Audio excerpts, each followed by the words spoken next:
एक लड़का घर पर बिल्डिंग ब्लॉक से खेल रहा था, तभी अचानक उसकी नजर खून से लथपथ ज़ॉम्बीज़ पर पड़ी। अजीब बात यह थी कि लड़का डरा नहीं, उसने तो यहाँ तक दिखावा किया कि उसे कुछ नजर नहीं आ रहा। ज़ॉम्बी प्रकोप को यह छठा साल था। दुनिया का 99% हिस्सा ज़ॉम्बीज़ से भर चुका था। सिर्फ वह पहाड़ी विला बचा था जहाँ भाई बहन रहते थे। हर रात बाहर खड़े ज़ॉम्बीज़ भाई बहन के लिए कोई नई बात नहीं थी। उनकी जमीन से छत तक की खिड़कियां बुलेट प्रूफ शीशे की बनी थीं, जिससे वे अभेद्य थीं। और चूंकि हम सर्वनाश के द्वार में जी रहे थे, भाई ने अपनी असाधारण मानसिक दृढ़ता और जीवित रहने के कौशल को पहले ही निखार लिया था। हर दिन वह अपने घर के पास जाल बिछाता था ताकि अंदर घुसने की कोशिश करने वाले किसी भी ज़ॉम्बी को पकड़ सके। लेकिन इस सर्वनाशकारी दुनिया में ज़ॉम्बी से भी ज्यादा भयानक चीजें थीं। वे बचे हुए लोगों का 1% थे, क्योंकि पहाड़ों में बसा एक विला अपनी प्रचुर आपूर्ति के साथ निश्चित रूप से कई बचे हुए लोगों को आकर्षित करेगा जो इलाके के लिए होड़ लगा रहे होंगे। एक दिन जैक के दरवाजे पर एक छोटी सी कार आकर रुकी। जैक ने यह देखकर अपनी खिलौना बंदूक उठाई और बाहर आ गया और उन्हें विला न लेने की चेतावनी दी। हालांकि इस अनुभवहीन लड़के का सामना करते हुए उस आदमी को कोई डर नहीं लगा। इसके बजाय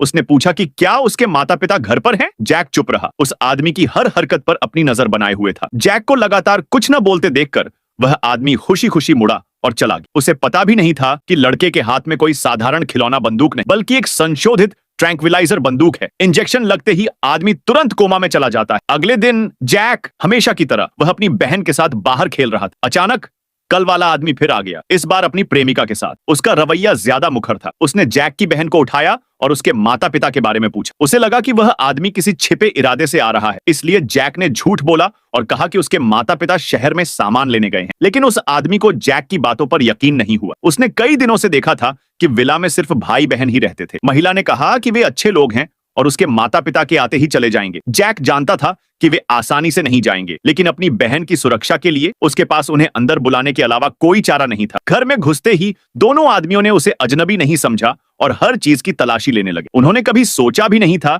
कि अभावों से भरी इस भयावह दुनिया में दोनों बच्चों के घर में इतना सारा खाना होगा। फिर उन्होंने वहीं हमेशा के लिए रहने का फैसला कर लिया। शक से बचने के लिए उस आदमी ने अपनी कार भी छिपा दी। उन्हें क्या पता था कि वे पहले ही गलत लोगों के साथ मुसीबत में पड़ चुके हैं। जल्द ही शाम हो गई। दंपति ने भाई बहनों के लिए रात का खाना तैयार किया, लेकिन वे मुंह खोलने की हिम्मत नहीं जुटा पाए, इस डर से कि कहीं अजनबी उन्हें जहर न दे दें। महिला ने जैक से पूछा कि वह खाना क्यों नहीं खा रहा है, लेकिन जैक ने कुत्ते की तरफ मुड़कर कुछ समझ से परे कहा। देर रात जैक अपनी बहन और कुत्ते को एक सुरक्षित घर में ले गया और दरवाजा अच्छी तरह से बंद कर दिया। इस बीच दंपत्ति लिविंग रूम में थे। इसका नेक्स्ट पार्ट देखने के लिए वीडियो को लाइक करें और चैनल को सब्सक्राइब करना ना भूलें।